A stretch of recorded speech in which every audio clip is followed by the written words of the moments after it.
2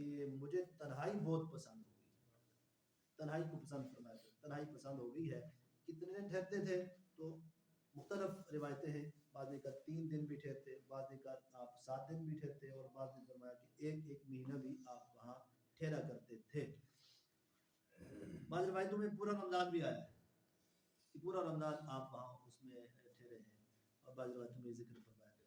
جب مدت کم ہوتی تو 3 دن کے لیے ہوتی تو حضرت اماں خدیجہ رضی اللہ عنہا آپ کو کچھ ستو اور کچھ کھجوریں اور کچھ زیادہ راہ آپ کو باندھ دیتی، اور آپ وہاں چلے جاتے، اور وہاں آپ وہاں اپنے 3 دن گزارتے، اور 3 دن کے بعد پھر آپ تشریف لے آتے واپس.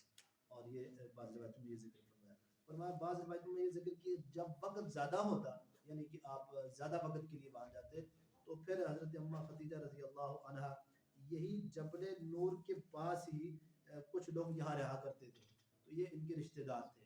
یہ یہاں سے وہاں چلی جاتی اور حضور علیہ الصلوۃ والسلام کے پاس وقتاً فوقتاً آتی اور جاتی، اور آپ کے زیادہ راہ کا اور آپ کے کھانے کا انتظام اور آپ کے پاس آنے جانے کی خیریت یہ آپ سے دریافت فرمایا کرتی تھی. یوں آپ علیہ الصلوۃ والسلام اس جبل نور میں رہا کرتے تھے، اور یہ آپ کی خبرگیری کیا کرتی تھی. کھانا لے جانا، کھانا پہنچانا، اور دیگر ضروریات جو تھی وہ اس وقت جو تھی وہ. تو فرشتہ آیا اور انہوں نے آ کر آپ کو کہا اقرا، آپ پڑھیے. حضور علیہ السلام نے ما انا بقاری، میں پڑھا ہوں نہیں، میں بھی پڑھ سکتا ہوں.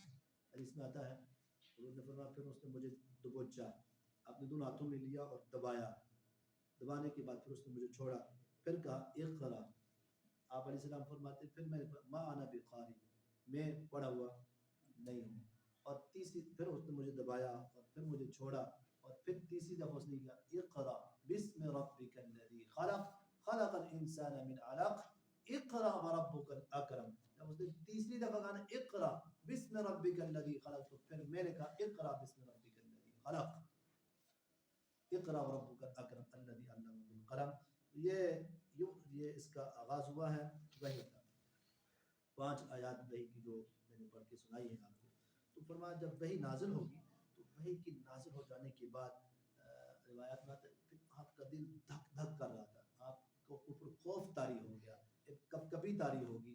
تو آپ وہاں سے نکلے ہیں اور سیدھا خدیجہ رضی اللہ عنہا کے پاس تشریف لائے ہیں، اور آپ وہاں آئے ہیں گھر میں. جب گھر میں پہنچے تو حضور علیہ الصلوۃ والسلام نے فرمایا کہ میرے اوپر چادر اوڑھ دو، کمبل اوڑھ دو، اور مجھے سردی لگ رہی ہے. آپ علیہ الصلوۃ والسلام سردی کی وجہ سے کانپ رہے تھے. چادر اوڑھی تاکہ خوف جاتا رہے. تو اس کے بعد پھر آپ نے وہ سارا قصہ سنایا حضرت اماں خدیجہ رضی اللہ عنہا کو. حضور علیہ الصلوۃ والسلام نے جو سلسلہ ہوا تھا وہ سارا قصہ آپ نے سنایا ہے کہ یوں ایک آدمی آیا ہے اور اس نے آ کے مجھے تو بوچا ہے، اور پھر مجھے اس نے کہا اقرا پڑھیے. تو میں نے ایک دفعہ اور دوسری دفعہ تیسری دفعہ میں پڑھنا کہا. تو حضرت اماں خدیجہ بہت ذہین عورت تھی، بہت فتین اور بہت چلاک عورت تھی، اور اللہ نے آپ کو بڑی فصاحت اور بلاغت اور آپ کو بڑی سمجھداری عطا فرمائی تھی. آپ سمجھ گئی کہ معاملہ یہاں کا نہیں ہے. فرمایا خیر ہے، کیا ہوا؟ مجھے اپنی ڈر اور خوف کا جو معاملہ ہے وہ بتائیے. حضور علیہ السلام نے مجھے ڈر لگتا ہے میری جان کا. تو آپ نے فرمایا قطعا باخدا، آپ کو اللہ کبھی بھی ضائع نہیں کرے گا، آپ کو قطعا اللہ کبھی بھی ضائع نہیں کرے گا.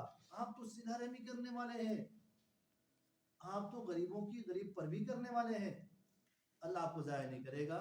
آپ تہی دستوں کی بندوبست کرنے والے ہیں. اور پھر حضرت اماں خدیجہ رضی اللہ عنہا آپ کو اپنے چچا زاد بھائی کے پاس ورقہ ابن نوفل کے پاس لے گئی. ورقہ ابن نوفل کے پاس. اب ورقہ ابن نوفل لکھے میں ان کا تعارف کراتا ہوں. ورقہ ابن نوفل کون ہے؟ یہ ورقہ ابن نوفل اس وقت کا بڑا پادری تھا. حضرت خدیجہ رضی اللہ عنہا کے چچے زاد بھائی ہیں. حضرت خدیجہ کا چچے زاد بھائی ہے ورقہ ابن نوفل. زمانہ جاہلیت میں اس نے عیسائیت کو قبول کر لیا تھا، اور عبرانی میں یہ انجیل لکھا کرتا تھا. انجیل کو عبرانی میں لکھا کرتا تھا، عبرانی میں یہ انجیل کو لکھا کرتا تھا، اور بہت بوڑھا تھا. بہت بوڑھا ہو گیا تھا، اور بعض روایتوں میں آتا ہے کہ نبینا بھی ہو گیا تھا، اور شرک سے بیزار تھا، بہت زیادہ شرک سے دور تھا، اور یہ قریشی تھا، راہب بھی تھا، شرک سے بیزار تھا اور قریشی تھا. اور حضرت خدیجہ رضی اللہ عنہا کے والد کا نام خویلد ہے، یہ خویلد ان کے والد کا نام ہے. اور نوفل حضرت خدیجہ کے چچے تھے، نوفل حضرت خدیجہ کے چچے تھے. اور یہ ورقہ ابن نوفل، یہ نوفل کا بیٹا ورقہ، یہ ان کا چچے زاد بھائی ہوا، ان کے چچا زاد بھائی ہوا. تو حضور علیہ السلام کو لیا اور وہاں ان کے پاس چلے گئے، اور ورقہ ابن نوفل کے پاس بیٹھے ہو جا کے کہا کہ بھائی جان اپنے بھتیجے کی بات سنیں، یہ کیا کہہ رہا ہے. تو پھر حضور علیہ السلام نے اپنا سارا واقعہ سنایا، یوں میرے ساتھ یوں ہوا ہے، ایسے ایسے ہوا ہے. تو اس نے جب سنا تو اس نے کیا کہا، اس نے کہا یہ وہی ناقوس ہے جو حضرت موسیٰ علی نبینا علیہ السلام پر نازل ہوا تھا. یہ وہی ناقوس ہے، ناقوس سے مراد یہ وہی الہی ہے جو حضرت موسیٰ علیہ السلام پر اللہ نے نازل فرمائی تھی. یہ ہے اس ناقوس کا مطلب ہے. تو اس نے اس وقت جو وہ تھا اس وقت پڑھا ہوا تھا، اور اس نے تورات کی جو کہنے لگا. اس نے پھر جب بات سنی آپ علیہ السلام کی بات سننے کے ساتھ ہی اس نے یہ کہا کہ کاش میں اس وقت زندہ ہوتا، کاش میری اس وقت زندگی ہوتی، تو جس وقت آپ کی قوم آپ کو نکال دے گی. اب جب حضور نے سنا کہ آپ کی قوم آپ کو نکال دے گی تو آپ نے فرمایا میری قوم مجھے نکالے گی؟ ہاں آپ کی قوم آپ کو نکالے گی.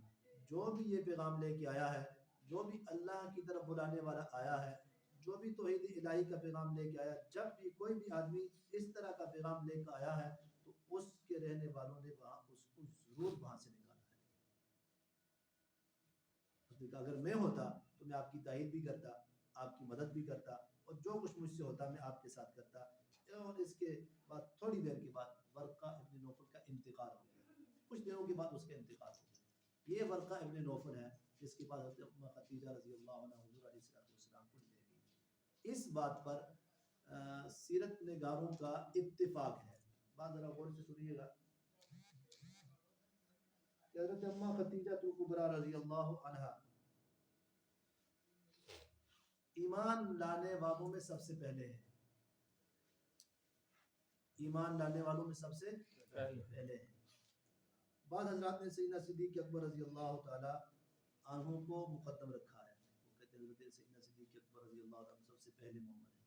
اور بعض حضرات نے حضرت علی رضی اللہ عنہ کو سب سے پہلے رکھا ہے.